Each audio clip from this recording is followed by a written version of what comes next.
ഏറ്റു പ്രാർത്ഥിക്കാം. അമ്മേ പരിശുദ്ധമ്മേ, അമ്മേ പരിശുദ്ധമേ, ദൈവമാതാവേ, അന്ന് അങ്ങ് കൃപാസനത്തിൽ പ്രത്യക്ഷപ്പെട്ട് വരാൻ പോകുന്ന മഹാദുരന്തത്തിൽ നിന്ന് രക്ഷപ്പെടാനും എല്ലാവർക്കും വേണ്ടി പ്രാർത്ഥിക്കുവാനും ആവശ്യപ്പെട്ടിട്ട് 20 വർഷം കഴിഞ്ഞ ഈ വേളയിൽ കൃപാസനത്തിലൂടെ ഞങ്ങൾക്ക് ഈ ദേശത്തിനും അങ്ങ് മധ്യസ്ഥം തേടി തന്ന എല്ലാ അനുഗ്രഹങ്ങൾക്കും കൃപകൾക്കും ഞങ്ങളിപ്പോൾ ഹൃദയം നിറഞ്ഞ നന്ദി പറയുന്നു. അമ്മേ പരിശുദ്ധമേ, ജപമാല മാതാവേ, സകല കൃപാസന പ്രാർത്ഥനകളോടും ചേർത്ത് ഞങ്ങളിപ്പോൾ സമർപ്പിക്കുന്ന പ്രത്യേക ആവശ്യം അമ്മയുടെ പ്രത്യക്ഷീകരണത്തിന്റെ ഈ ദ്വാദശക വേളയിൽ ഞങ്ങൾക്ക് സാധിച്ചു തരുവാൻ കനിയണമേ. വിശ്വാസ പ്രമാണം. സർവശക്തനായ പിതാവും ആകാശത്തിന്റെയും ഭൂമിയുടെയും സൃഷ്ടാവുമായ ദൈവത്തിൽ ഞാൻ വിശ്വസിക്കുന്നു. അവിടുത്തെ ഏകപുത്രനും ഞങ്ങളുടെ കർത്താവുമായ ഈശോ മിശിഹായിലും ഞാൻ വിശ്വസിക്കുന്നു.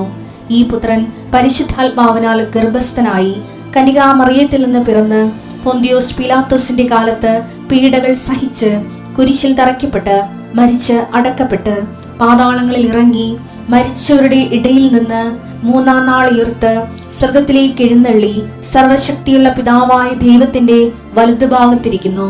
അവിടെ നിന്ന് ജീവിക്കുന്നവരെയും മരിച്ചവരെയും വിധിക്കുവാൻ വരുമെന്നും ഞാൻ വിശ്വസിക്കുന്നു. പരിശുദ്ധാത്മാവിലും ഞാൻ വിശ്വസിക്കുന്നു. വിശുദ്ധ കത്തോലിക്കാ സഭയിലും പുണ്യവാന്മാരുടെ ഐക്യത്തിലും പാപങ്ങളുടെ മോചനത്തിലും ശരീരത്തിന്റെ ഉയർപ്പിലും നിത്യമായ ജീവിതത്തിലും ഞാൻ വിശ്വസിക്കുന്നു. ആമേൻ. സ്വർഗ്ഗസ്ഥനായ ഞങ്ങളുടെ പിതാവേ, അങ്ങയുടെ നാമം പൂജിതമാകണമേ. അങ്ങയുടെ രാജ്യം വരണമേ. അങ്ങയുടെ തിരുമനസ് സ്വർഗത്തിലെ പോലെ ഭൂമിയിലും ആകണമേ. അന്നു വേണ്ടുന്ന ആഹാരം ഇന്ന് ഞങ്ങൾക്ക് തരണമേ. ഞങ്ങളോട് തെറ്റ് ചെയ്യുന്നവരോട് ഞങ്ങൾ ക്ഷമിക്കുന്നത് പോലെ ഞങ്ങളുടെ തെറ്റുകൾ ഞങ്ങളോടും ക്ഷമിക്കണമേ. ഞങ്ങളെ പ്രലോഭനത്തിൽ ഉൾപ്പെടുത്തരുതേ, തിന്മയിൽ ഞങ്ങൾ രക്ഷിക്കണമേ. ആമേൻ. നന്മ നിറഞ്ഞ മറിയമേ, സ്വസ്തി. കർത്താവ് അങ്ങയുടെ കൂടെ സ്ത്രീകളിൽ അങ്ങ് അനുഗ്രഹിക്കപ്പെട്ടവളാകുന്നു. അങ്ങയുടെ ഉദരത്തിൻ ഫലമായി ഈശോ അനുഗ്രഹിക്കപ്പെട്ടവനാകുന്നു.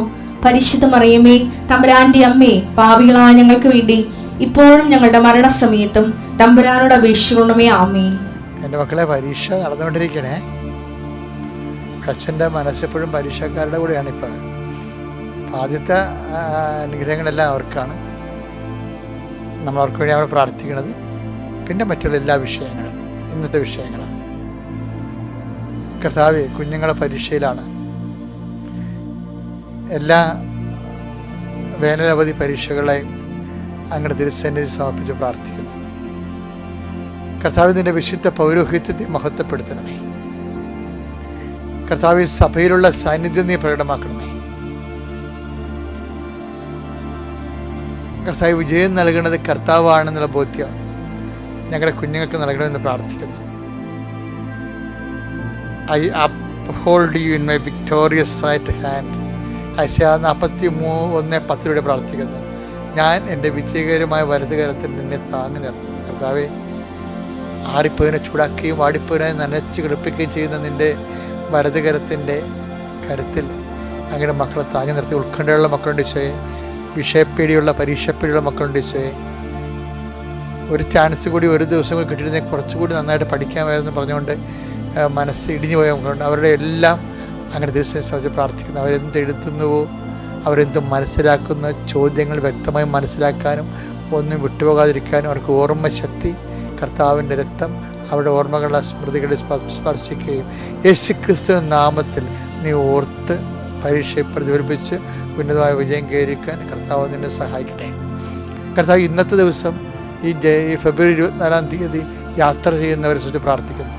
ഇന്നത്തെ ദിവസം ഓരോ ഡോക്യുമെൻ്റുകൾ ഒപ്പിടുന്ന സന്ദർഭത്തെ, വിഷയത്തെ, ചർച്ചകളെ സംബന്ധിച്ച് പ്രാർത്ഥിക്കുന്നു. ആശുപത്രിയിൽ പോകുന്നവരുണ്ട് ഈശോയെ, സ്കൂളിൽ പോകുന്നവരുണ്ട്, ഓഫീസിൽ പോകുന്നവരുണ്ട്, തൊഴിലിടങ്ങളിലേക്ക് പോകുന്നവരുണ്ട്. എല്ലാ മേഖലകളിലും നിൻ്റെ സാന്നിധ്യം ഉണ്ടാകുകയും എന്തിനു വേണ്ടിയാണോ അങ്ങയുടെ മക്കൾ പോണത് അവിടെയെല്ലാം അങ്ങയുടെ പ്രത്യേകമായ സാന്നിധ്യത്തിൽ സമയ ചുരുക്കത്തോടു കൂടി കർത്താവെ, സമയം വേസ്റ്റ് ഉണ്ടാകാതെ ഇരട്ടിപ്പണി ചെയ്യാൻ ഇടവരുത്താതെ എല്ലാം ഓർത്ത് എല്ലാത്തിനും ആവശ്യമായ ആൾക്കാരെ കൃത്യമായ സമയത്ത് സംലഭ്യമാക്കി അങ്ങയുടെ മക്കളുടെ ഉദ്യമങ്ങളെ ഉയർത്തണമേ എന്ന് പ്രാർത്ഥിക്കുന്നു. എൻ്റെ കർത്താവിൻ്റെ ഉന്നതമായ നാമത്തിൽ ആരോഗ്യത്തിൻ്റെ മേൽ കർത്താവിൻ്റെ അഭിഷേകം ഉണ്ടാകട്ടെ എന്ന് പ്രാർത്ഥിക്കുന്നു. യാത്ര അങ്ങയുടെ മക്കളുടെ ഓരോ ഉദ്യമങ്ങളും അവർ തിരിച്ചു വരുന്നത് വരെ അവർ ചെയ്യുന്ന വ്യക്തികൾ, ചെയ്യുന്ന വിഷയങ്ങൾ, കണ്ടുമുട്ടുന്ന വ്യക്തികൾ എല്ലാം കർത്താവിൽ അനുഗ്രഹിക്കപ്പെടട്ടെ. എൻ്റെ കർത്താവിൻ്റെ ഉന്നതമായ നാമത്തിൽ കർത്താവെ, കൂടുതൽ ടെൻഷൻ അടിച്ചു പോകുന്ന മക്കളുണ്ട്. പാസ്പോർട്ട് ഇൻ്റർവ്യൂ, വിസ ഇൻ്റർവ്യൂ, അതുപോലെയുള്ള ഇൻ്റർവ്യൂകളിലേക്ക് ടെൻഷൻ അടിച്ച് പോകുന്നവരുണ്ട്.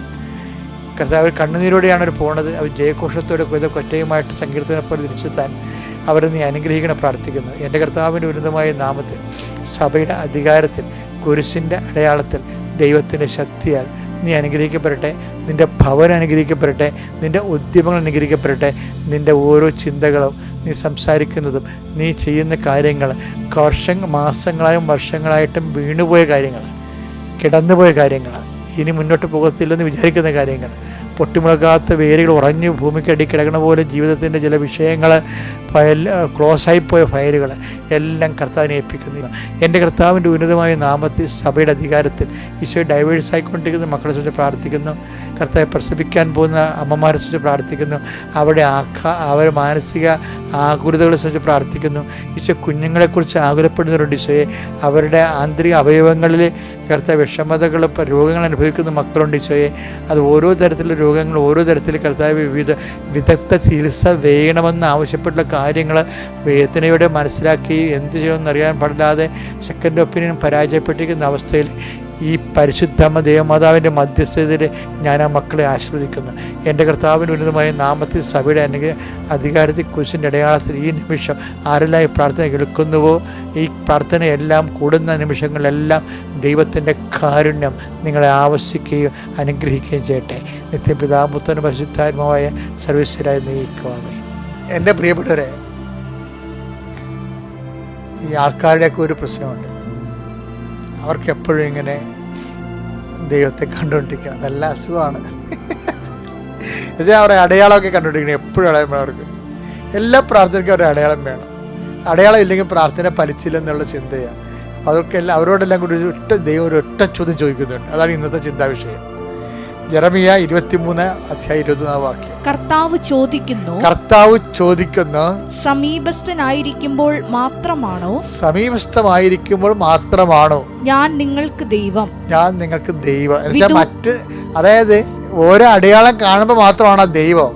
അപ്പം മാത്രമേ പ്രാർത്ഥനയുള്ളൂ, അപ്പം മാത്രമേ ആധ്യാത്മികമായ ജീവിതം ഉള്ളൂ, അപ്പം മാത്രമേ പള്ളിപ്പോക്കും കുരിശൂരിയൊക്കെ ഉള്ളൂ. അങ്ങനെയുള്ള ആൾക്കാരുണ്ടല്ലോ. അടുത്ത ചോദ്യം, അവരോടുള്ള ചോദ്യമാണ് അടുത്തത്. കേട്ടെ, വായിച്ചേ. ജെറമിയ 23:23.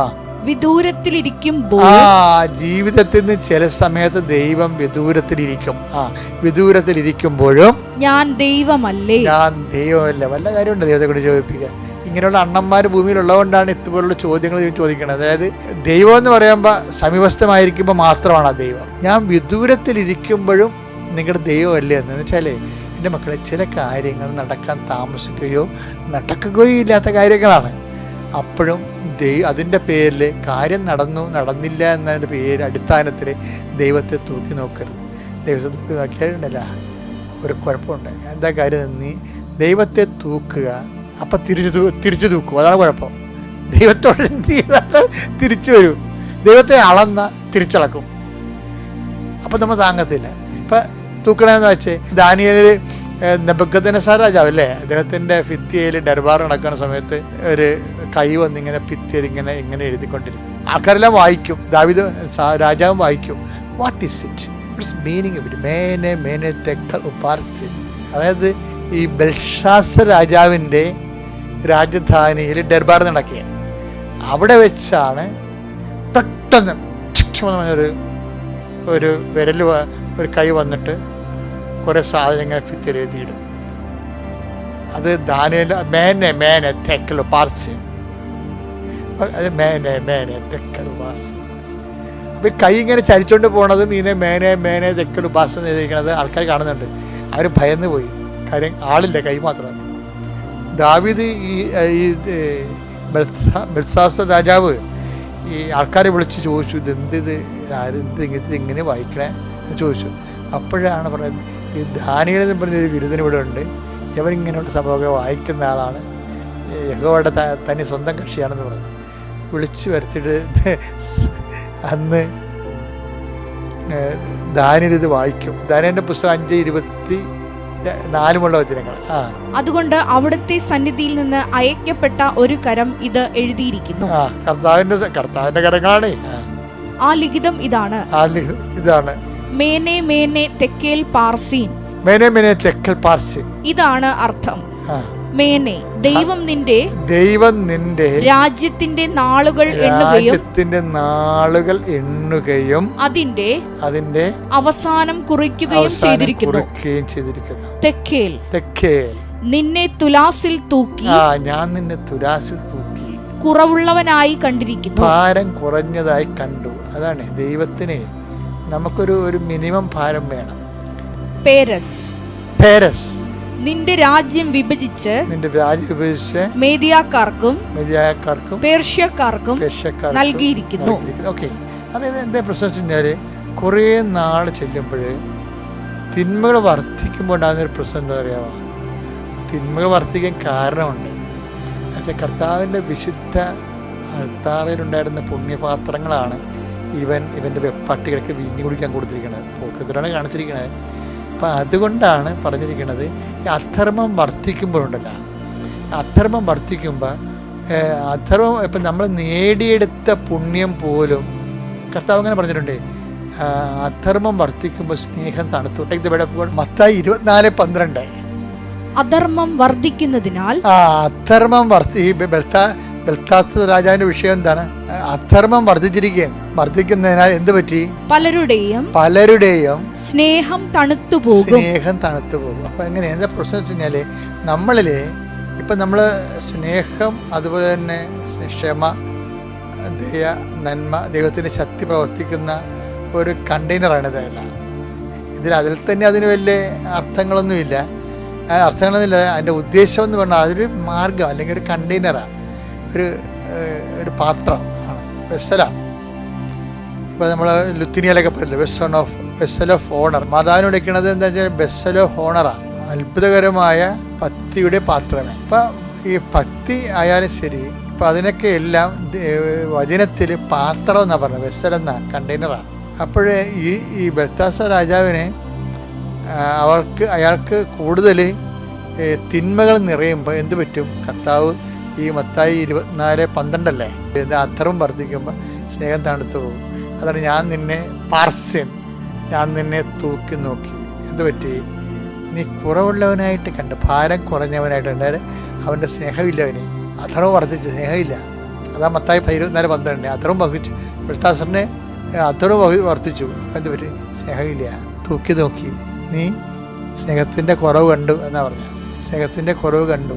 യേശു എന്താ പറയുക? നിങ്ങൾ അളക്കുന്ന അളവ് കോല് കൊണ്ട് തന്നെ നിങ്ങൾക്കും അളന്ന് കിട്ടും. പഴയ നിയമത്തിൽ നിന്നെ ഞാൻ തൂക്കി നോക്കുമെന്നാണ് വെച്ചാൽ ആ തൂക്കം പോലെ നിനക്ക് ആ തൂക്കം ബാധകമാണെന്ന്. അത് ആയുസാണ് കുറഞ്ഞിരിക്കുന്നത്. ഇപ്പോഴെന്താ പറയണത്? പുതിയ നിയമത്തിൽ വരുമ്പോഴും വലിയ വ്യത്യാസം, നയത്തിനും നിലപാടിനൊന്നും വലിയ വ്യത്യാസമൊന്നുമില്ല. നോൻപിലേക്ക് നമ്മൾ പ്രവേശിക്കാൻ പോവുകയല്ലേ. അപ്പോഴതിൻ്റെ ഒരു ആമുഖമായിട്ട് വേണം നിങ്ങളിത് കരുതാൻ. ഈ നോൻപ് കാലത്ത് നഷ്ടപ്പെട്ട ധർമ്മങ്ങളെല്ലാം, സ്നേഹമെല്ലാം വീണ്ടെടുക്കണം. കാര്യം എന്താണ്? അളവുകോല് അവൻ്റെ കയ്യിലുണ്ടെന്നാണ്. അതിനെക്കുറിച്ച് വീശുമുറം അവൻ്റെ കയ്യിലുണ്ട് എന്ന് പറയണില്ലേ, അത് തന്നെ കാര്യം. അത് ഉണ്ടെന്ന് പറഞ്ഞിട്ട് ഇല്ലെന്ന് പറയാൻ ഇല്ലാൻ്റെ കാര്യമില്ല. യോഹന്നാൻ കർത്താവിൻ്റെ അന്ത്യവരനെ കുറിച്ചാണ് പറഞ്ഞതെന്നൊന്നുമല്ല. യോഹന്നാൻ പറഞ്ഞത് വീശുമുറം അവൻ്റെ കയ്യിലുണ്ട്. അതായത് മത്തായി 3:11 യോഹന്നാൻ എന്താ പറയുന്നത്? വീശുമുറം അവൻ്റെ കയ്യിലുണ്ട്. അപ്പോൾ ആദ്യകാലങ്ങളൊക്കെ ഈശോ വീശുമുറം ഒന്നും കാണിച്ചില്ലായിരുന്നു. അന്തർ കാണുന്നു, ചെകിട കേൾക്കുന്നു, ഊമന് സംസാരിക്കുന്നു. യോഹന്നാൻ്റെ മരണം വരെയുള്ള കുഴപ്പമില്ലാതെ പോയി. അപ്പോൾ യോഹന്നാന് സംശയം തോന്നിയായിരുന്നു. ഈശോ മത്തായി 11 സംശയം തോന്നിയായിരുന്നു. പക്ഷേ യോഹന്നാൻ്റെ കാലം കഴിഞ്ഞപ്പോൾ കറക്റ്റ് കാര്യം പറഞ്ഞു. എന്താണ്? വീശുമുറം യോഹന്നാൻ ഉണ്ടെന്ന് എൻ്റെ കയ്യിലുണ്ടെന്ന് പറഞ്ഞല്ല. അത് ശരിയാണ്, അന്ത്യവരവിലായിരിക്കും അത്. പക്ഷേ ഞാനത് നേരത്തെ നിങ്ങളോട് പറയുകയാണ്. എന്താ പറയണത്? കർത്താവ് പറഞ്ഞത്, നിങ്ങൾ അളക്കുന്ന അളവ് കൊണ്ട് തന്നെ നിങ്ങൾക്കും അളന്ന് കിട്ടും. എപ്പോഴാണ് കിട്ടുന്നത്? അവൻ്റെ വീണ്ടും വരവിൽ. ഈ വീണ്ടും വരവിനെക്കുറിച്ചൊക്കെ ചിന്തിക്കുന്ന ഒരു കാലമാണ്. നമ്മളെ തന്നെ നമ്മളെ കർത്താവിന് യോഗ്യരായി കണ്ടെത്താനുള്ള കാലമാണ് നോയമ്പ് കാലം. നോയമ്പ് കാലത്തിലേക്ക് നമുക്ക് പ്രവേശിക്കേണ്ട സമയത്ത് ഇന്നു മുതൽ പ്രത്യേക ഒരു പ്രാർത്ഥനയും കർത്താവോട് കൂടുതൽ അടുത്തിരിക്കുന്നവരെ ഈ നോൻപ് കാലം ഏറ്റവും ഇന്നു മുതൽ തന്നെ പതുക്കെ നോൻപ് സ്റ്റട്ടം ബ്രേക്ക് ഇട്ട് അടിച്ചു പൊളിച്ച് നിർത്തിയിട്ട് പിന്നെ കുറച്ച് കാലം നോൻപ് പിന്നെയും പഴയ ദൈവത്തിന് നിരക്കാത്ത നിലപാടും ജീവിതവും അങ്ങനെ വരരുത്. മറിച്ച് പതുക്കെ ദൈവത്തോട് നിത്യമായി ജീവിക്കാൻ. കാരണം ആബ്സെൻസ് നമ്മൾ തുടങ്ങി വെച്ചത് എങ്ങനെയാണ്? ഞങ്ങൾ അകലെയായിരിക്കുമ്പോഴും ഞാൻ നിങ്ങളുടെ ദൈവമല്ലേ എന്നല്ലേ യെരമ്യാ 23:20 ചോദിക്കുന്നത്. അപ്പോൾ ഇതുപോലുള്ള ചില അനുഭവങ്ങൾ, മോശം അനുഭവങ്ങൾ, അത് ദൈവം അകലെയായിരിക്കുന്നത് പോലെ അനുഭവിച്ചുകൊണ്ട് അപ്പോഴും ദൈവം തന്നെയാണെന്നുള്ള ബോധത്തോടു കൂടി ഉള്ളതുപോലെ പെരുമാറാൻ കർത്താവ് നിങ്ങളെ സഹായിക്കട്ടെ. പരിശുദ്ധ പരമദിവ്യകാരുണ്യത്തിന് പരിശുദ്ധ പരമദിവ്യകാരുണ്യത്തിന്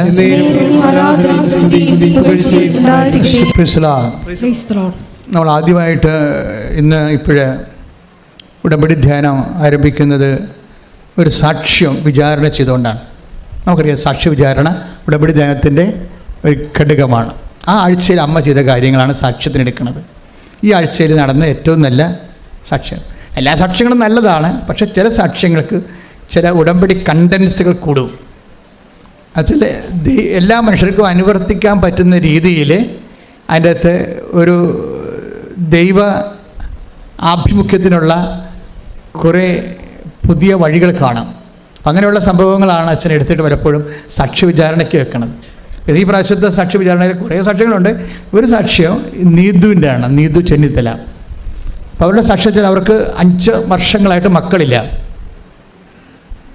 അപ്പോൾ ഡോക്ടർ നോക്കിയിട്ട് ടെസ്റ്റ് ചെയ്തിട്ടും പ്രത്യേകിച്ച് കുഴപ്പങ്ങളൊന്നുമില്ല, പക്ഷേ മക്കളില്ല.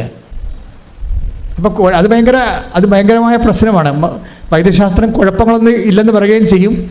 5 കൊല്ലമായിട്ട് മക്കളില്ലാതിരിക്കുമ്പോൾ നീതുവിൻ്റെ കാര്യം മനസ്സിലായി, ഇനി മക്കളുണ്ടാവത്തില്ല. എന്തെങ്കിലും കുഴപ്പം കൊണ്ടുപോയി നമുക്ക് അതിനുവേണ്ടി ചികിത്സിക്കാം. ഇത് എവിടെ ചികിത്സിക്കാനാണ്? മക്കളുണ്ടാകണില്ല.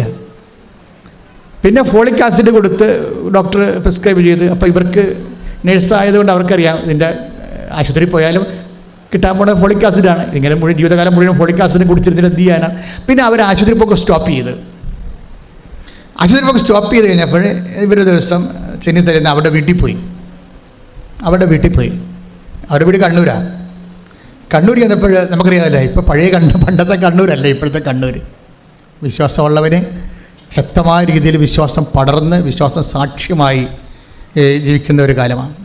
അപ്പോൾ അവിടെ പിടിച്ചപ്പോൾ അമ്മയുടെ അനിയത്തിൻ്റെ വീട്ടിൽ പോയി അവൾ. അപ്പോൾ അമ്മയുടെ അനിയത്തി പറഞ്ഞു, നീതു നിൻ്റെ അടുത്തല്ലേ കൃപാസനം, പിന്നെ നീ എന്താ ഇപ്പോൾ കുട്ടികളില്ലാതെ നടക്കണം? അപ്പം അത്രയും ആൾക്കാർക്ക് ബോധ്യമുണ്ട്. നിൻ്റെ അടുത്ത് ചെന്നിത്തല ആലപ്പുഴ അല്ലേ, നിൻ്റെ അടുത്തല്ലേ കൃപാസനം, പിന്നെ നീ എന്തിനാ കുട്ടികളില്ലാതെ നടക്കണമെന്ന്. അപ്പം അത്രയും ആന്തരിക ബോധ്യമുണ്ട്. അപ്പം നീതിനെ സംബന്ധിച്ചുള്ള ആൾക്കാർക്ക് സംശയമില്ല, കേട്ടിട്ടുണ്ട് കൃപാസനം, പക്ഷേ എന്താണ് കാര്യമെന്ന് അറിയത്തില്ല. അപ്പം നീതിന് ഉടനെ കൊണ്ടുവന്ന് ഈ കൃപാസനം പത്രം കൊടുക്കും, ആൻറ്റി കൊടുക്കും. അപ്പം നീതു അവിടെ പറഞ്ഞത്, എനിക്കൊരു അവിശ്വാസവും തോന്നിയില്ല. ഞാൻ അവിടെ ഇരുന്ന് ആ പത്രം മൊത്തം വായിച്ചെന്ന്. മാതാവിലേക്ക് ഞാൻ എപ്പോഴും പറയുന്നത്, മാതാവിൻ്റെ കൈയാണ് പത്രം. അതെന്താ കാര്യം വെച്ചാൽ ഈ പത്രത്തെക്കുറിച്ച് ആണ് ഏറ്റവും കൂടുതൽ ആക്രമണങ്ങൾ ഉണ്ടായിരിക്കുന്നത്. അപ്പോഴെനിക്ക് ഭയങ്കരമായിട്ട് മനസ്സിലായിരുന്നു പത്രം ഭയങ്കര സംഭവമാണെന്ന്. കാര്യം ഇത്രയും ആക്രമണം ആ ഒരു വിഷയത്തിലുണ്ടാകുമ്പോൾ തന്നെ അറിയുക, അനേകം ആത്മാക്കൾ ആ പത്രം കൊണ്ട് രക്ഷപ്പെടുന്നുണ്ട്. അതുകൊണ്ട് തന്നെ ശരിക്കും ദൈവത്തിന് നിരക്കാത്ത ശക്തികൾ അതിനെ ആക്രമിച്ചുകൊണ്ടിരിക്കും.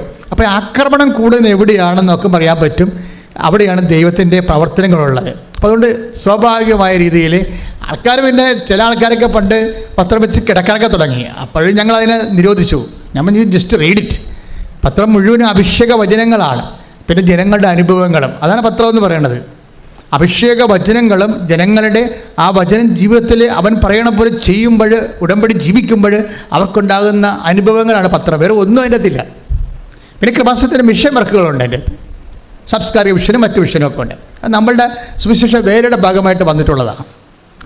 അപ്പോൾ ആ പത്രം ഇവിടെ കൊതിയോടെ സാക്ഷ്യങ്ങളെല്ലാം വായിച്ച് കഴിഞ്ഞപ്പോൾ തന്നെ ഇവിടെ വയറ്റിൽ ഗുളുഗുളുവാന്ന് പറഞ്ഞൊരു ഇളക്കകളായി.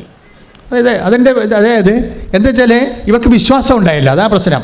ഇവൾ മനസ്സിലൊരു തീരുമാനമെടുത്ത്, എന്താണ് എടുത്തത്? ഞാനും പോയി ഉടമ്പടി എടുക്കും. അപ്പോൾ ആൻറ്റിയോട് പറഞ്ഞു, ആൻറ്റി എനിക്കിനി ബഹറിൽ പോകാൻ വേണ്ടി 2 ദിവസമേ ഉള്ളൂ. അപ്പോൾ ഞാനിങ്ങനെ ആലപ്പുഴ പോയി ഉടമ്പടി എടുത്തിട്ട് പോകണത് സമയം കിട്ടത്തില്ല. അപ്പോൾ ആൻറ്റി പറഞ്ഞ്, കുഴപ്പമില്ല, നീ ഓൺലൈൻ ഉടമ്പടി എടുക്കാമെന്നോ. അങ്ങനെ ഓൺലൈൻ ഉടമ്പടി എടുത്ത് ഓൺലൈൻ ഉടമ്പടി എടുത്തു കഴിഞ്ഞപ്പോൾ ഞങ്ങൾ കോവിഡ് കാലത്ത് അമ്മ ഓൺലൈൻ ഉടമ്പടി തന്നത്. അന്ന് ഓൺലൈൻ ഉടമ്പടി എന്നും പറഞ്ഞ് നമ്മൾ ഒരു വീഡിയോ ഇട്ടപ്പോൾ അന്ന് 1,00,000 ആൾക്കാരെ അത് കണ്ടുള്ളൂ. അപ്പോൾ ഞാൻ വിചാരിച്ചത് എല്ലാവരും കാണുമെന്നാണ് വിചാരിച്ചത്. അപ്പം ജോമോളൊക്കെ അത് ഡിക്സൺ അങ്ങനെ കുറച്ച് പേര് ഇതൊക്കെ ഡിസൈൻ ചെയ്ത് എടുത്തത്, ഞാൻ ആശയം പറഞ്ഞു കൊടുത്തിട്ട്. അപ്പോഴേ ഇത് പറഞ്ഞു കഴിഞ്ഞപ്പോൾ അന്ന് ഞങ്ങൾക്ക് അത്രയും ഒരു റിട്ടേൺസ് വന്നില്ല. എങ്ങനെ ഞങ്ങൾ ഓർത്തത് ജനങ്ങളെല്ലാവരും സഹായിക്കാൻ പറ്റുമെന്നാണ്. പക്ഷേ എന്താ അമ്മ ചെയ്തത്, ഇന്നിപ്പോഴേ ആൾക്കാർ ഓൺലൈൻ ഉടമ്പടി എടുത്തിട്ടാണ് തീർത്ഥാടന ഉടമ്പടിക്ക്. തീർത്ഥാടന ഉടമ്പടി എടുക്കണമെങ്കിൽ ആലപ്പുഴ വരണ്ടേ. അപ്പോൾ അതുവരെയുള്ള കാര്യങ്ങൾക്ക് അവരെന്ത് ചെയ്യും, ഓൺലൈൻ ഉടമ്പടി എടുക്കും. ഓൺലൈൻ ഉടമ്പടി എടുക്കുമ്പോൾ നേരത്തെ വസ്തുക്കളെ കിട്ടത്തില്ലെന്നേ ഉള്ളൂ. പക്ഷേ ഓൺലൈൻ ഉടമ്പടി എടുത്തിട്ട് കൃത്യമായിട്ട് അവിടെ പറഞ്ഞത് ഞാൻ ഓൺലൈൻ ഉടമ്പടി എടുത്തു, എന്നിട്ട് അതിൻ്റെ പ്രാർത്ഥന കൃത്യമായിട്ട് തന്നെ ചെല്ലാൻ തുടങ്ങി, വചനങ്ങൾ വായിക്കാൻ തുടങ്ങി. അപ്പോൾ എന്നാ പറയണമെന്ന് വെച്ച് കഴിഞ്ഞാൽ വല്ലാത്ത ഇന്ന് വരെ അനുഭവിക്കാത്തൊരു മരണകരമായ വേദനയാണ് ശരീരത്തിൽ അനുഭവിക്കുന്നത്. അത് കഴിഞ്ഞപ്പോൾ ഒരു കഷണം വയറ്റിൽ നിന്ന് താഴേക്ക് ഒരു മാംസക്കഷണം, ഇതെവിടെ ഇരുന്നെന്നറിയത്തില്ല. 5 കൊല്ലം ടെസ്റ്റ് ചെയ്തിട്ട് ഒന്നും കാണാത്ത സാധനമാണ്. മാതാവ് പറിച്ചതാണ് കണ്ടത്, വയറ്റിൽ നിന്ന് പറിച്ചെടുത്ത് പുറത്ത് കളഞ്ഞു, രക്തം പോലും പൊടിയാതെ പുറത്ത് കളഞ്ഞു. അതോടുകൂടി അവർക്ക് മനസ്സിലായി ഇവിടെ എന്ത് സംഭവിക്കാൻ പോകുന്നുണ്ടെന്ന്. 1, 2, 3 ലക്ഷം രൂപ ഇത് കണ്ടുപിടിച്ചാൽ തന്നെ 2 ലക്ഷം രൂപയുടെ ഓപ്പറേഷനാണ്. പക്ഷേ അത് ഒരു രക്തം പോലും പൊടിയാതെ കീഹോൾ പോലും അല്ലാത്ത രീതിയിൽ ഈ സ്തംഭം പറിച്ച് പുറത്ത് കളയും. അപ്പോൾ അതിനുശേഷം ഇവർക്ക് കോൺഫിഡൻസ് ആയി, ഇനി അമ്മ ഇതിനൊക്കെ വലിയ കാര്യങ്ങൾ ചെയ്യും, അമ്മ എനിക്ക് കുഞ്ഞിനെ തരും, അമ്മ എനിക്ക് കുഞ്ഞിനെ തരും എന്ന് പറഞ്ഞ് ഇരിക്കുമ്പോഴേ ഇവളുടെ വയറ്റിൽ മുമ്പത്തേക്കാളും വ്യത്യസ്തങ്ങളൊക്കെ വരുന്നുണ്ട്. പക്ഷേ ഇവൾക്ക് ടെസ്റ്റ് ചെയ്യാൻ പേടിയാണ്. കാര്യം പണ്ട് ഈ 5 കൊല്ലമായിട്ട് ടെസ്റ്റിംഗ് ആയിരുന്നു. എപ്പോഴും നെഗറ്റീവ് അടിച്ചിട്ട് ഹസ്ബൻഡ് പറഞ്ഞു നീ ആ സാധനം വലിച്ചെറിയിട്ട് ഒരു ടെസ്റ്റും വേണ്ട, നമുക്ക് കൊച്ചിനെയും വേണ്ടെന്ന് പറഞ്ഞതാണ്. കാര്യം എപ്പോഴും ടെസ്റ്റിൽ നെഗറ്റീവാകും. അപ്പോൾ സങ്കടമായ കാരണം ഇതൊന്നും ടെസ്റ്റ് ചെയ്യാതിരിക്കുകയായിരുന്നു. കുറേ നാളായിട്ട് ടെസ്റ്റുമില്ല, ആശുപത്രിയില്ല, അങ്ങനെ ജീവിക്കുക. പക്ഷേ ഇപ്പോൾ അവൾക്ക് തോന്നി ഒന്ന് ടെസ്റ്റ് ചെയ്യാമെന്ന് തോന്നി. ടെസ്റ്റ് ചെയ്തപ്പോൾ എന്തായിരുന്നു അവൾ പറയണത്, ഇതിന് ടെസ്റ്റ് ചെയ്യുമ്പോൾ അറിയാമല്ലോ, ഒരു പാരറ്റ്സ് ഒരു വര കാണും. അപ്പോൾ അവൾക്കൊരു ചെറിയൊരു പ്രതീക്ഷ വന്നു. 2 ആഴ്ച കഴിഞ്ഞപ്പോൾ ആ വര ആവർത്തിച്ച് കഴിഞ്ഞപ്പോൾ ഹസ്ബൻഡ് വിളിച്ച് പറഞ്ഞ് ഇതൊന്ന് നോക്കിക്കുക എന്ന് പറഞ്ഞ്. അപ്പോൾ ഹസ്ബൻഡ് നോക്കിയപ്പോഴും ആ ഒരു പോസിറ്റീവായിട്ട് വരുന്നുണ്ട് സംഭവം. അയാൾ ഞെട്ടിപ്പോയി ശരിക്കും പറഞ്ഞാൽ. പിന്നെ ചെയ്തിരിക്കണമെന്ന് വെച്ച് കഴിഞ്ഞാൽ ഡോക്ടറിൻ്റെ അടുത്ത് പോയപ്പോൾ പിന്നെ 2 ആഴ്ച കഴിഞ്ഞപ്പോൾ ഡോക്ടറിൻ്റെ അടുത്ത് പോയപ്പോൾ ഡോക്ടർ ടെസ്റ്റ് ചെയ്തപ്പോൾ ഈ ഓൺലൈൻ ഉടമ്പടി എടുത്ത ദിവസവും നോക്കുമ്പോൾ 1 മാസമാണ്. അപ്പോൾ കുഞ്ഞിന് 1 മാസം വയറ്റിൽ പ്രായമുണ്ട്. ശ്രുതികട ഹല്ലേലൂയ. സമയബന്ധിതമായി ഞങ്ങളുടെ ജീവിതത്തിൽ ഇടപെട്ട് ഞങ്ങളെ അനുഗ്രഹിക്കുന്ന അവിടുത്തെ കാരണത്തിന് നന്ദി പറയുന്നു. കൃപാസന അമ്മയുടെ അനുഗ്രഹങ്ങൾക്കെല്ലാം അത് മരിയൻ ബ്ലെസ്സിങ് ആണെന്ന് അറിയാൻ വേണ്ടി അമ്മയുടെ സീലുണ്ടാവും എപ്പോഴും. അത് അമ്മ തന്നതാണ്, ഉടമ്പടി പ്രകാരമാണെന്നറിയാൻ വേണ്ടി ഒരു മരിയൻ സീലുണ്ടാവും. മിക്ക സാക്ഷ്യം നോക്കി കഴിഞ്ഞാൽ മരിയൻ സീൽ കാണാൻ പറ്റും. ഇതിനകത്ത് വരുന്ന വെച്ചാൽ അവൾ പ്രസവിച്ചത് മെയ് 13-ാം തീയതിയാണ്. അതായത് മാതാവ് ഫാത്തിമയിൽ പ്രത്യക്ഷപ്പെട്ട ദിവസം. ശ്രുതിക്കട്ടെ ഹല്ലേലൂയ.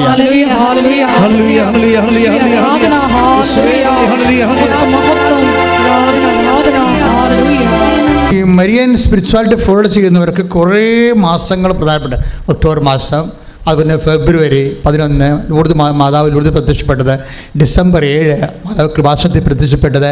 ഇങ്ങനെ ഈ പ്രത്യക്ഷീകരണത്തിന് നിങ്ങൾക്കറിയാമോ, ഈ വിഷയം നമ്മുടെയൊക്കെ ഒരു കാലം കഴിയുമ്പോഴേ, ഇപ്പം തന്നെ ഇതാണ് അവസ്ഥ എന്നുണ്ടെങ്കിൽ ഇപ്പോൾ ഇന്നലെ പറഞ്ഞ സാക്ഷ്യങ്ങൾ ഒത്തിക്കാൻ മനസ്സിലാവും കൃപാസനം എങ്ങോട്ടാണ് പോകണമെന്ന്. ഇന്നലെ പറഞ്ഞ സാക്ഷ്യങ്ങൾ, കാര്യം ഒരു ധ്യാന കേന്ദ്രങ്ങൾക്ക് ഇല്ലാത്ത അത്രയും ഒപ്പോസിഷൻസ് നമുക്കുണ്ടല്ലേ. ഇത് മാത്രം ആൾക്കാരാണ് ചർച്ച ചെയ്യണത് ചാനലിലേക്ക്. എനിക്ക് ഭയങ്കര ഇഷ്ടമാണ് അങ്ങനെ ചർച്ച ചെയ്യണത്. അവർ നെഗറ്റീവാണ് പറയുന്നുണ്ടെങ്കിലും പറയുന്നത് കൃപാസനത്തെക്കുറിച്ചല്ലേ. അപ്പോൾ അവർ കുറച്ച് പേര് വിശ്വസിച്ചില്ലെങ്കിലും കേൾക്കുന്ന ആൾക്കാർക്ക് ജീവിത പ്രശ്നങ്ങൾ ഉണ്ടാകുമ്പോൾ തീർച്ചയായിട്ടും ഒരു കൃപാസനത്തിലേക്ക് വരും, ഒരു സംശയമില്ലല്ലോ. അതെല്ലാം പോസിറ്റീവാണ്. അവരെന്തെങ്കിലും തന്തക്കൊക്കെ വിളിക്കൊണ്ടിരുന്നുണ്ട്, ഒരു സംശയമില്ല, അത് കുഴപ്പമൊന്നുമില്ല. പക്ഷേ അവർ സബ്ജക്റ്റ് ബേസിൽ കൈകാര്യം ചെയ്യുന്ന വിഷയം എന്താണ്? ഇപ്പോഴത്തന്നെ കഴിഞ്ഞ ദിവസങ്ങൾ സംഭവിച്ച ആ സാക്ഷ്യങ്ങളില്ലേ, ആ സാക്ഷ്യത്തിൻ്റെ തന്നെ ഡിസ്കഷൻ എന്തെല്ലാം ലെവലിലാണ് പോയത്. പക്ഷേ ആ സാക്ഷ്യങ്ങളെല്ലാം കഴിയുമ്പോൾ കമ്പിത്തിരി കത്തിക്കണ പോലെയാണ്. കമ്പിത്തിരിയുടെ മരുന്നെല്ലാം കത്തിച്ചതെല്ലാം ഭംഗിയായിട്ട് കഴിയുമ്പോൾ ഒരു കമ്പി അവശേഷിക്കും അല്ലേ.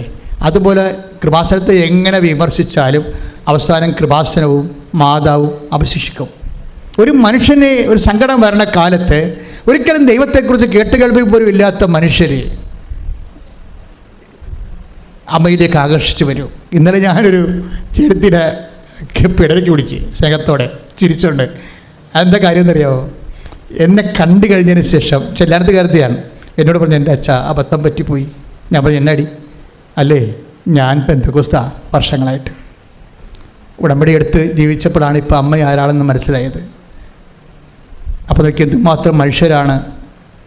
ജീവിക്കുന്ന ദൈവത്തിൻ്റെ സാന്നിധ്യം അമ്മയിലൂടെ ഇന്ന് ജനങ്ങളുടെ കണ്ണുനീരൊപ്പിക്കൊണ്ട് കാലാകാലങ്ങളിലൂടെ ഉണ്ടായിട്ട് തിരിച്ചറിയാതെ തെറ്റായ പ്രബോധനങ്ങൾ അകപ്പെട്ടുകൊണ്ട് ആത്മരക്ഷയും അതേസമയം തന്നെ ജീവിത സ്വസ്ഥതയും നഷ്ടപ്പെടുത്തിയിരിക്കുന്നത്.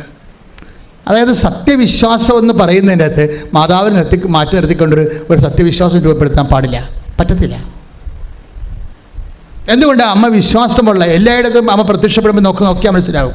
വിശ്വാസം ജീവിക്കുന്ന സ്ഥലങ്ങളിലാണ്, കറകളഞ്ഞ വിശ്വാസം ജീവിക്കുന്ന സ്ഥലങ്ങളിലാണ് അമ്മ പ്രത്യക്ഷീകരണം നൽകുന്നത്. അതിന് ജാതിയും മതവും ഒന്നുമില്ല.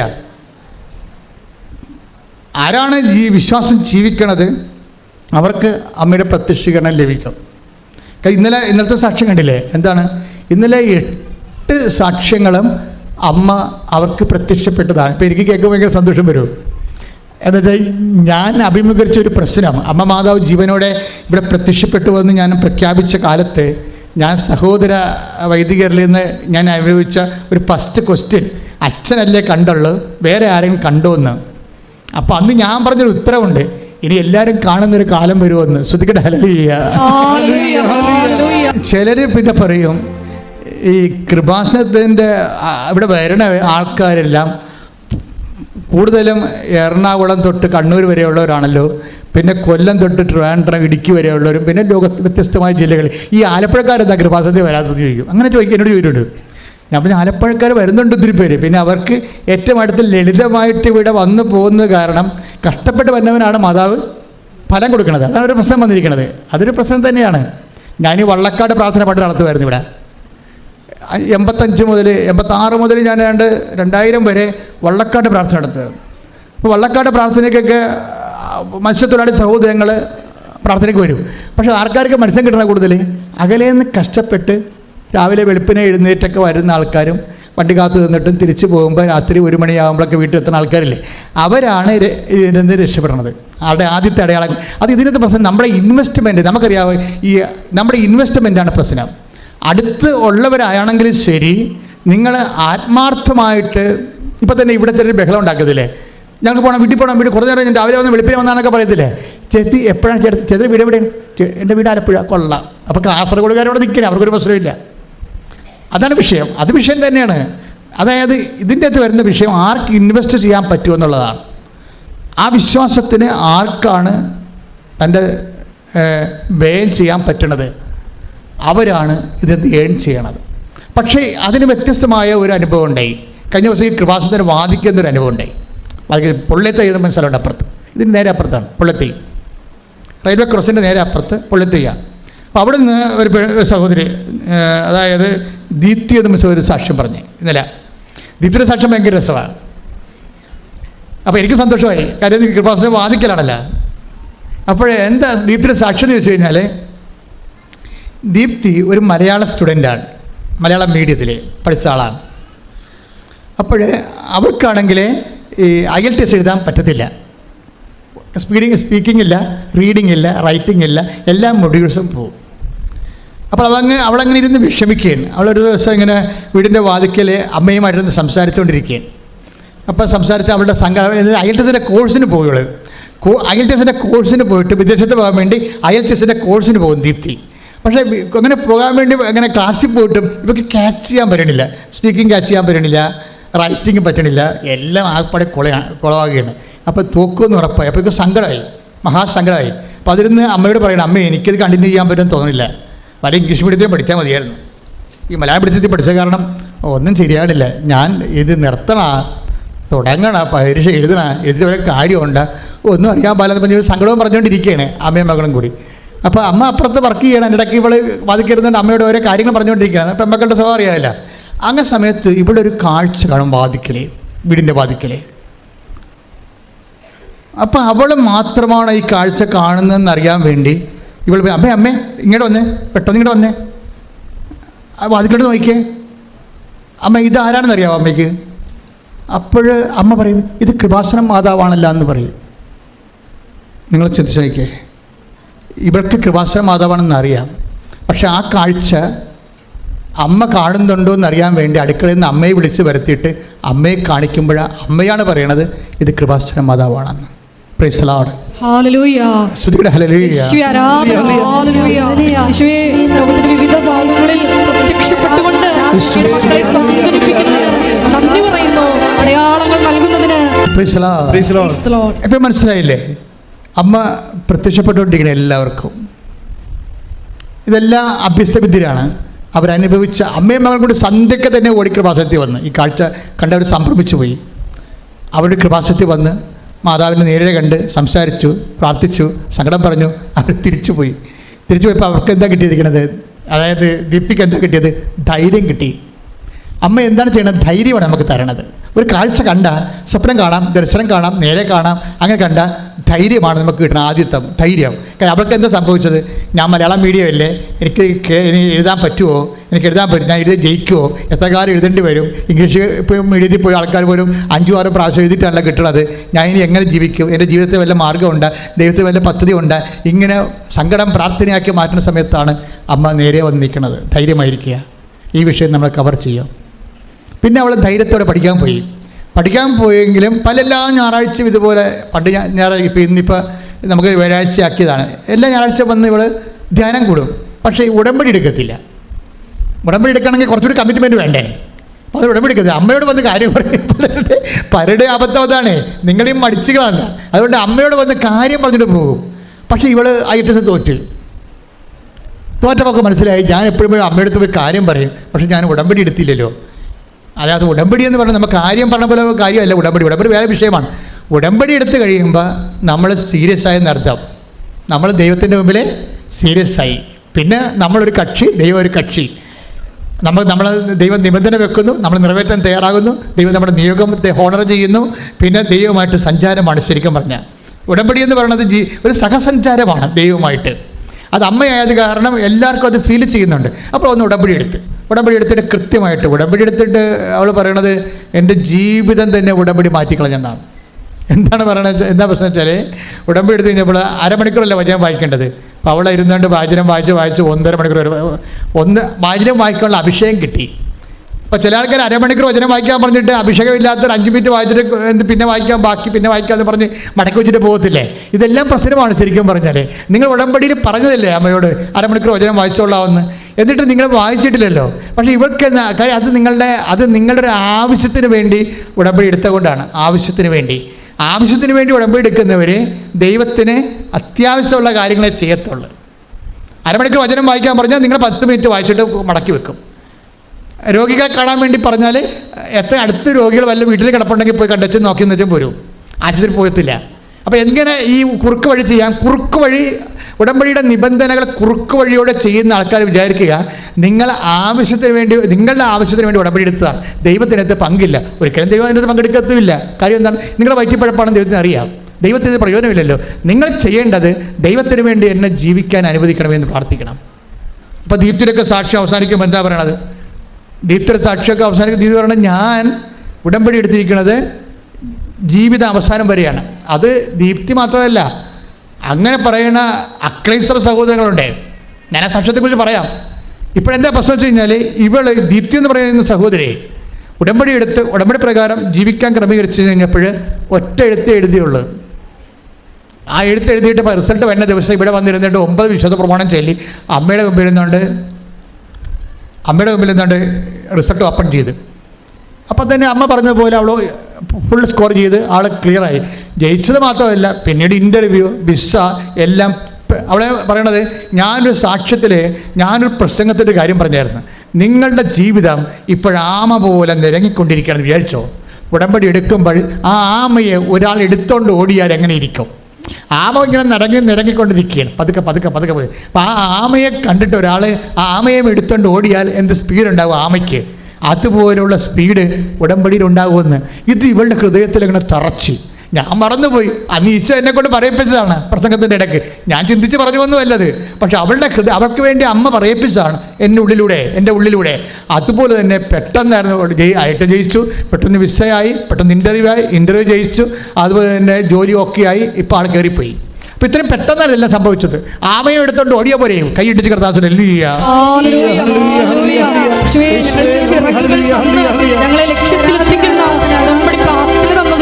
പരിശുദ്ധ പരമദിവ്യകാരുണ്യത്തിന്. അതായത് പിന്നെ നിങ്ങൾ ഉടമ്പടിക്കാർ ശ്രദ്ധിക്കേണ്ട ഒരു കാര്യം വെച്ച് കഴിഞ്ഞാൽ, ഇപ്പം ഈ ദിവസങ്ങളിൽ മിനി രാജൻ എന്നും പറഞ്ഞൊരു മോളുടെ സാക്ഷ്യം ഉണ്ടായി. അത് ഭയങ്കര, അത് അക്രൈസ്തവ സാക്ഷ്യമാണ്. നമുക്കറിയാമല്ലോ 50-50 ആൾക്കാർ സാക്ഷ്യം പറയണത്. ഉടമ്പടിയിൽ അമ്മ ആർക്കും ഡിസ്ക്രിമിനേഷൻ ഇല്ല, ആർക്കും പക്ഷഭേദമില്ല. മിനി രാജൻ്റെ പ്രശ്നം എന്താണെന്ന് വെച്ച് കഴിഞ്ഞാൽ, മിനി രാജൻ എന്ന് വരുമ്പോൾ അവരുടെ പ്രശ്നം വെച്ചാൽ അവർക്ക് ഒരു മകനുണ്ട്. മകന് പൊക്കമില്ല. അവളൊരു പൂക്കട നടത്തിക്കൊണ്ടിരിക്കുകയാണ്. പൊക്കമില്ലാത്ത, അപ്പോൾ ഭയങ്കര സങ്കടമാണ്. അല്ല, പൊക്കമില്ല, സംസാരിക്കത്തില്ല. മകനുണ്ട്, സംസാരിക്കത്തില്ല. അപ്പോൾ സംസാരിക്കാത്ത മകന് ജീവിത പങ്കാളി കിട്ടണ ഭയങ്കര പാടല്ലേ. അപ്പം മിനി രാജൻ ഉടമ്പടി എടുത്ത് കഴിഞ്ഞപ്പോൾ അമ്മ, ഇതാണല്ലോ അവളുടെ ഉത്കണ്ഠ, ഇതാണല്ലോ. അപ്പോൾ അമ്മ ഒരു ദർശനം കാണിക്കും. എന്താണ്? ഒരു മണ്ഡപം. ഇപ്പോൾ നോൺ ക്രിസ്ത്യൻസൊക്കെ മണ്ഡപമല്ലേ ഉള്ളത്, ഞങ്ങൾക്ക് ആൾത്താരം ഉള്ളതുപോലെ മണ്ഡപം കാണിക്കും. മണ്ഡപത്തിൽ മാല ഇട്ടുകൊണ്ട് ഇവൻ്റെ മകൻ നിൽക്കും. അമ്മ കാണിക്കുന്നത് സ്വപ്നമാണ്. അപ്പോൾ എന്നിട്ട് ഒരു ജീവിത പങ്കാളിയെ കാണിക്കും. അവൾ മാല ഇട്ട് നിൽക്കും. അപ്പോൾ മനസ്സിലാവും ഇത് അമ്മ കാണിച്ചു. അപ്പോൾ എൻ്റെ മകൻ്റെ കല്യാണം അമ്മ ഏറ്റെടുത്തത് മനസ്സിലാകും. അവർക്ക് മനസ്സിലായല്ല. ചെറുക്കൻ പെണ്ണും കൂടി മാല വിട്ട് മണ്ഡപത്തിൽ നിൽക്കുന്നുണ്ട്, അത് കല്യാണമാണ്. അപ്പോഴേ ഇവൾക്ക് തോന്നും, ഇത് ഞാൻ ഉടമ്പടി എടുത്തുകൊണ്ട് ഈ വിഷയം എനിക്കിങ്ങനെ കല്യാണ വിഷയമായതുകൊണ്ട് എൻ്റെ മനസ്സിൽ തോന്നിയ പോലെ ഇങ്ങനെ സ്വപ്നം കണ്ടാണെന്ന് വിചാരിക്കും. പക്ഷേ അടുത്ത ദിവസം തന്നെ കല്യാണം നടക്കും. പ്രീസ്തലോർഡ്, ഹല്ലേലൂയ. അമ്മ കാണിച്ച അതുപോലെ നടന്നു കഴിയുമ്പോൾ പിന്നെ ഇവർക്ക് ലുക്കുണ്ട്. എന്താണ്? ഒരു സംസാരിക്കാത്ത ജീവിത പങ്കാളിത്തം തന്നെയാണ് കല്യാണം കഴിച്ചിരിക്കുന്നത്. അപ്പോഴവർക്കൊരു പ്രശ്നം ഉണ്ടാകും. അപ്പോൾ അവർ എഡിവിൻ എന്ന് പറഞ്ഞവരോട് സെയിൽസ് ടാക്സ് ഓഫീസറാണ്. ഈ പൂക്കടയിൽ ചെന്നപ്പോൾ ഇവളോട് പറഞ്ഞത്, നിനക്ക് സങ്കടം ഉണ്ടെങ്കിൽ വന്ന് ഉടമ്പടി എടുക്കുക എന്ന് പറഞ്ഞത്. അങ്ങനെ അവൾ ഉടമ്പടി എടുത്താണ് കല്യാണം നടന്നത്.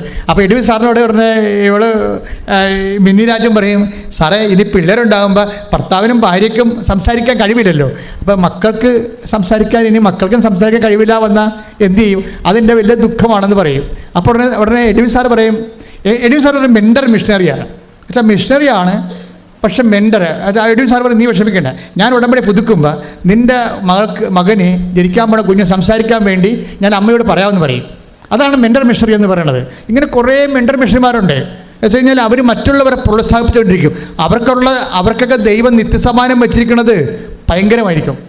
അത് കഴിഞ്ഞാൽ അവർ ദൈവത്തെ അറിയിക്കുക മാത്രമല്ല, അറിഞ്ഞവരുടെ ഉത്തരവാദിത്തങ്ങൾ അറിഞ്ഞവരുടെ ഉത്തരവാദിത്തം ഏറ്റെടുത്തുകൊണ്ട് അവർക്ക് വേണ്ടി പ്രാർത്ഥിക്കുന്ന വലിയ സുവിശേഷ വേലയാണ് ചെയ്യുന്നത്. അങ്ങനെ എന്തുമാത്രം ആൾക്കാർ സുവിശേഷ വേല ചെയ്യുന്നുണ്ട് ലോകത്ത് മുഴുവനും. അതുകൊണ്ടല്ലേ ഈ ആൾക്കാരൊക്കെ ദൈവത്തിൻ്റെ ആശ്വാസം പ്രാപിച്ച് പോണത്. പക്ഷേ ആ കുഞ്ഞ് അവൾ പ്രഗ്നൻ്റായി, അവൾ പ്രസവിച്ച് കഴിഞ്ഞപ്പോൾ ആ കുഞ്ഞ് നല്ലവണ്ണം സംസാരിക്കും. ശ്രദ്ധിക്കട്ടെ, hallelujah. Hallelujah, hallelujah, hallelujah, hallelujah, hallelujah, hallelujah, hallelujah, hallelujah,